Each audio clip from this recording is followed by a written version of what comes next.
ओम शांति। आज 21 मई 2020 की प्रातः मुरली। ओम शांति। बाप दादा मधुबन। पहले सुनते हैं मुरली के कुछ मुख्य पॉइंट्स। बाबा ने कहा, अब कर्मेंद्रियों पर जीत पानी है, जो कोई चंचलता न चले। सिवाय योग बल से कर्मेंद्रियों का बस होना इम्पॉसिबल है। बाप कहते हैं कर्मेंद्रियों की चंचलता योग बल से ही टूटेगी। फिर बाबा ने कहा, कोई भी बेकायदे काम कर्मेंद्रियों से नहीं करना है। ऐसे लवली बाप को याद करते करते प्रेम में आंसू आने चाहिए। बाप तुम बच्चों को श्रेष्ठ बनने का सहज रास्ता बताते हैं। एक तो कर्मेंद्रियों को बस करो, दूसरा दैवी गुण धारण करो। फिर बाबा ने कहा, जो बुद्धिवान है वो अच्छी रीति धारण करते हैं। अब मुरली सुनते हैं विस्तार से। मीठे बच्चे, तुम बेहद के बाप से बेहद का वर्षा लेने आए हो। यहाँ हद की कोई बात नहीं। तुम बड़े उमंग से बाप को याद करो तो पुरानी दुनिया भूल जाएगी। प्रश्न, कौन सी एक बात तुम्हें बार बार अपने से घोट कर पक्की करनी चाहिए? उत्तर, हम आत्मा हैं। हम परमात्मा बाप से वर्षा ले रहे हैं। आत्माएं हैं बच्चे, परमात्मा है बाप। अभी बच्चे और बाप का मेला हुआ है। यह बात बार बार घोट घोट कर पक्की करो। जितना आत्म अभिमानी बनते जाएंगे, देह अभिमान मिट जाएगा। गीत है जो पिया के साथ है। ओम शांति। बच्चे जानते हैं कि हम बाबा के साथ बैठे हुए हैं। यह है बड़े ते बड़ा बाबा, सबका बाबा है। बाबा आया हुआ है। बाप से क्या मिलता है, यह तो सवाल ही नहीं उठता। बाप से मिलता है ही वर्षा। यह है सबका बेहद का बाप, जिससे बेहद का सुख, बेहद की प्रॉपर्टी मिलती है। वह है हद की मिल्कियत। कोई के पास 1000, कोई के पास 5000 होगी, कोई के पास 10, 20 या 50 करोड़ अरब होंगे। अब वो तो सब है लौकिक बाबाएं और हद के बच्चे। यहाँ तुम बच्चे समझते हो हम बेहद के बाप पास आए हैं, बेहद की प्रॉपर्टी लेने। दिल में आस तो रहती है ना, सिवाय स्कूल के और सत्संग आदि में कोई आस नहीं रहती। कहेंगे शांति मिले, वो तो मिल नहीं सकती। यहाँ तुम बच्चे समझते हो हम आए हैं विश्व नई दुनिया का मालिक बनने, नहीं तो यहाँ क्यों आए। बच्चे कितनी वृद्धि को पाते रहते हैं। कहते हैं, बाबा हम तो विश्व का मालिक बनने आए हैं, हद की कोई बात ही नहीं। बाबा आपसे हम बेहद स्वर्ग का वर्षा लेने आए हैं। कल्प कल्प हम बाप से वर्षा लेते हैं, फिर माया बिल्ली छीन लेती है। इसलिए इसको हार जीत का खेल कहा जाता है। बाप बैठ बच्चों को समझाते हैं। बच्चे भी नंबरवार समझते हैं। यह कोई साधु संत नहीं है। जैसे तुमको कपड़े पड़े हैं वैसे इनको पड़े हैं। ये तो बाबा है ना। कोई पूछेंगे किसके पास जाते हो, कहेंगे हम बाप दादा के पास जाते हैं। यह तो फैमिली हो गई। क्यों जाते, क्या लेने जाते, यह तो और कोई समझ न सके, कह न सके कि हम बाप दादा के पास जाते हैं। वो उनसे मिलता है। दादे की प्रॉपर्टी के सब हकदार हैं। शिव बाबा के अविनाशी बच्चे अर्थात आत्मा तो हो ही, फिर प्रजापिता ब्रह्मा के बनने से उनके पोत्रे पुत्रियां हो। अभी तुम जानते हो हम आत्मा हैं। यह तो बहुत पक्का घोटना चाहिए। हम आत्माएं परमात्मा बाप से वर्षा लेते हैं। हम आत्माएं बाप से आकर मिले हैं। आगे तो शरीर का भान था, फलाने फलाने नाम वाले ही प्रॉपर्टी लेते हैं। अभी तो है आत्मा, परमात्मा से वर्षा लेते हैं। आत्माएं हैं बच्चे, परमात्मा है बाप। बच्चे और बाप का बहुत समय के बाद मेला लगता है, एक ही बारी। भक्ति मार्ग में फिर अनेक आर्टिफिशियल मेले लगते रहते हैं। यह सबसे वंडरफुल मेला। आत्मा परमात्मा अलग रहे बहुकाल। कौन? तुम आत्माएं। यह भी तुम समझते हो। हम आत्मा अपने स्वीट साइलेंस होम में रहने वाली है। अभी यहाँ पाठ बजाते बजाते थक गए हैं तो सन्यासी गुरु आदि के पास जाकर शांति मांगते हैं। समझते हैं वह घर बार छोड़ जंगल में जाते हैं, उनसे शांति मिलेगी, परंतु ऐसे है नहीं। अभी तो सभी शहर में आ गए हैं। जंगल में गुफाएं खाली पड़ी हैं। गुरु बनकर बैठे हैं, नहीं तो उनको निवृत्ति मार्ग का ज्ञान दे पवित्रता सिखलानी है। आजकल तो देखो शादियां कराते रहते हैं। तुम बच्चे तो अपने योग बल से अपनी कर्मेंद्रियों को वश में करते हो। कर्मेंद्रियां योग बल से शीतल हो जाएगी। कर्मेंद्रियों में चंचलता होती है ना, अब कर्मेंद्रियों पर जीत पानी है, जो कोई चंचलता न चले। सिवाय योग बल से कर्मेंद्रियों को बस होना इम्पॉसिबल है। बाप कहते हैं कर्मेंद्रियों की चंचलता योग बल से ही टूटेगी। योग बल की ताकत तो है ना, इसमें बड़ी मेहनत लगती है। आगे चलकर कर्मेंद्रियों की चंचलता नहीं रहेगी। सतयुग में तो कोई गंदी बीमारी नहीं होती। यहाँ तुम कर्मेंद्रियों को बस कर जाते हो तो कोई भी गंदी बात वहां होती नहीं। नाम ही है स्वर्ग। उनको भूल जाने के कारण लाखों वर्ष कह देते हैं। अभी तक भी मंदिर बनाते रहते हैं। अगर लाखों वर्ष हुए हो तो फिर बात ही याद न हो।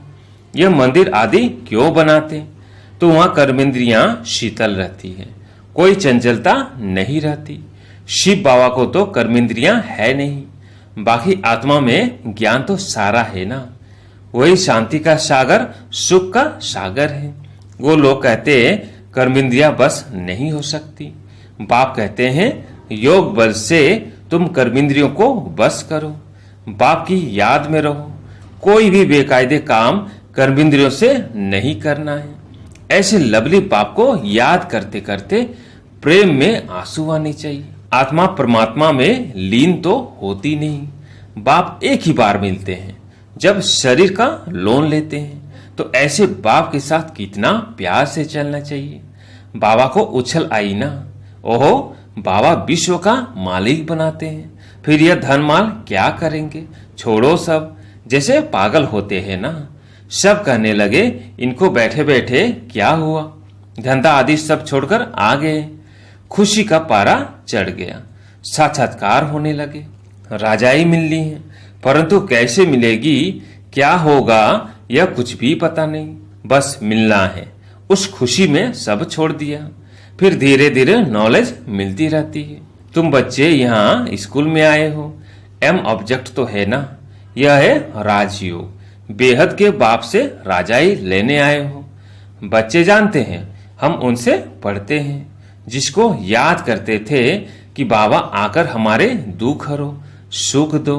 बच्चियां कहती है हमको कृष्ण जैसा बच्चा मिले। अरे वो तो बैकुंठ में मिलेगा ना। कृष्ण बैकुंठ का है, उनको तुम झुलाते हो तो उन जैसा बच्चा तो बैकुंठ में ही मिलेगा ना। अभी तुम बैकुंठ की बादशाही लेने आए हो, वहां जरूर प्रिंस प्रिंसेस ही मिलेंगे। पवित्र बच्चा मिले, यह आस भी पूरी होती है। यूं तो प्रिंस प्रिंसेस यहाँ भी बहुत है, परंतु नरकवासी है। तुम चाहते हो स्वर्गवासी को। पढ़ाई तो बहुत सहज है। बाप कहते हैं तुमने बहुत भक्ति की है, धक्के खाए हैं। तुम कितना खुशी से तीर्थों आदि पर जाते हो, अमरनाथ पर जाते हो। समझते हैं शंकर ने पार्वती को अमरनाथ सुनाई। अमरनाथ की सच्ची कथा तुम अभी सुनते हो। यह तो बाप बैठ तुमको सुनाते हैं।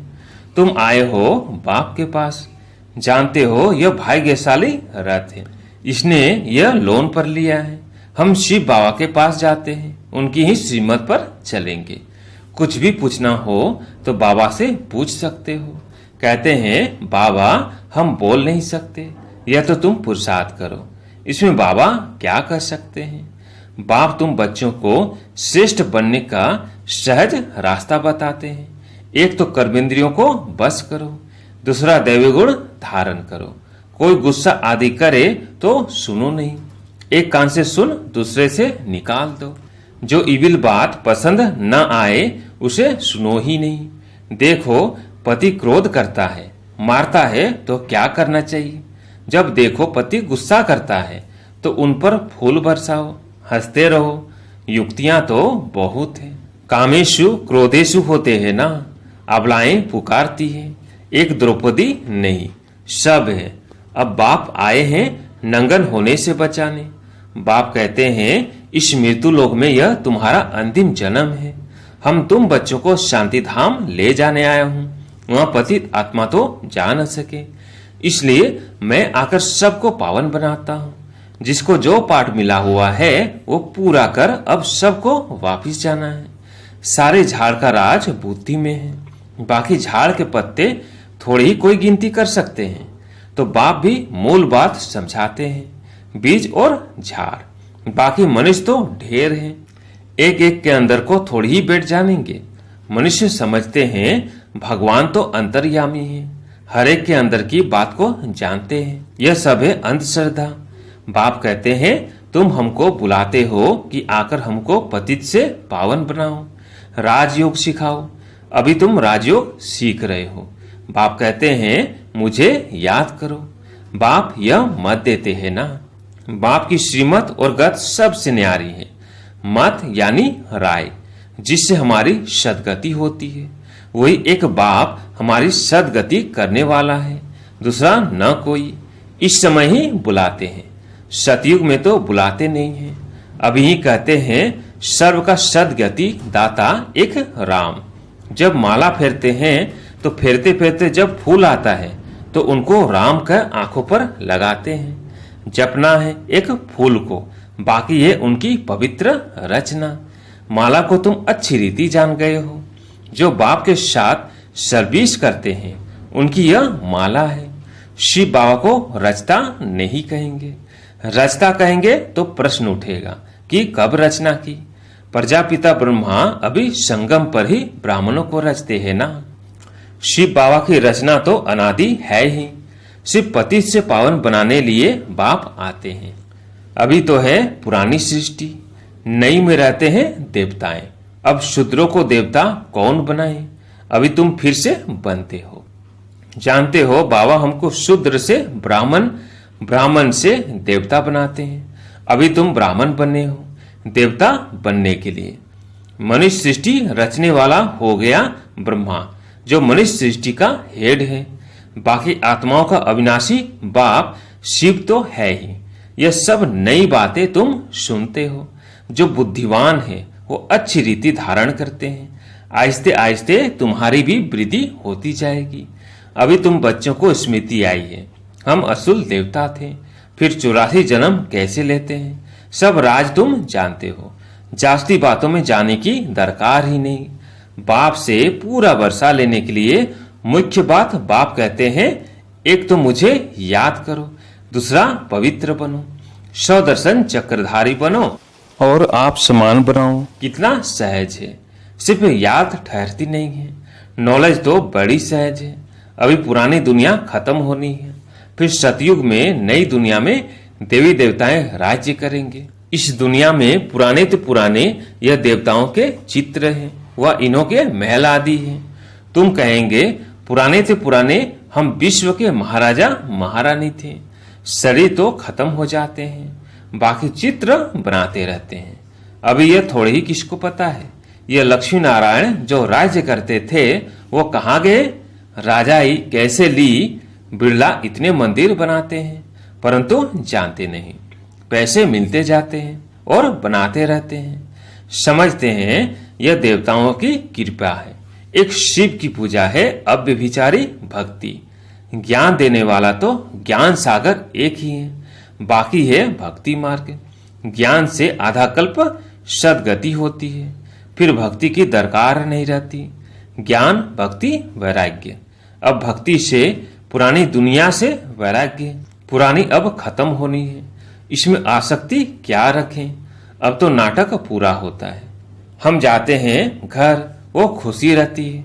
कई समझते हैं मोक्ष पाना तो अच्छा है, फिर आएंगे नहीं। आत्मा बुदबुदा है जो सागर में मिल जाता है। ये सब गपोड़े हैं। एक्टर तो एक्ट करेगा जरूर। जो घर बैठ जाए वो कोई एक्टर थोड़ी ही हुआ। मोक्ष होता नहीं, यह ड्रामा अनादि बना हुआ है। यहाँ तुमको कितनी नॉलेज मिलती है। मनुष्यों की बुद्धि में तो कुछ भी नहीं है। तुम्हारा पाठ ही है बाप से ज्ञान लेने का, वर्षा पाने का। तुम ड्रामा में बंधायमान हो, पुरुषार्थ जरूर करेंगे। ऐसे नहीं ड्रामा में होगा तो मिलेगा, फिर तो बैठ जाओ। लेकिन कर्म बिगर कोई रह नहीं सकता है। कर्म संन्यास हो ही नहीं सकता। अच्छा, मीठे मीठे सिकिलधे बच्चों प्रति माता पिता बाप दादा का याद प्यार और गुड मॉर्निंग। रूहानी बाप की रूहानी बच्चों को नमस्ते। हम रूहानी बच्चों की रूहानी बाप दादा को याद प्यार गुड मॉर्निंग नमस्ते नमस्ते। धारणा के लिए मुख्य सार। पहला, योग बल की ताकत से अपनी कर्मेंद्रियों को शीतल बनाना है, वश में रखना है। इविल बातें न तो सुननी है न सुनानी है। जो बात पसंद नहीं आती उसे एक कान से सुन दूसरे से निकाल देना है। दूसरा, बाप से पूरा वर्षा लेने के लिए 100 दर्शन चक्रधारी बनना है। पवित्र बन आप समान बनाने की सेवा करनी है। आज प्यारे मीठे बाबा का वरदान है, शक्तिशाली सेवा द्वारा निर्बल में बल भरने वाले सच्चे सेवाधारी भव। सच्चे सेवाधारी की वास्तविक विशेषता है निर्बल में बल भरने के निमित्त बनना। सेवा तो सभी करते हैं, लेकिन सफलता में जो अंतर दिखाई देता है उसका कारण है सेवा के साधनों में शक्ति की कमी। जैसे तलवार में अगर जौहर नहीं तो वह तलवार का काम नहीं करती, ऐसे सेवा के साधनों में यदि याद की शक्ति का जौहर नहीं तो सफलता नहीं। इसलिए शक्तिशाली सेवाधारी बनो, निर्बल में बल भरकर क्वालिटी वाली आत्मा निकालो, तब कहेंगे सच्चे सेवाधारी। स्लोगन, हर परिस्थिति को उड़ती कला का साधन समझकर सदा उड़ते रहो।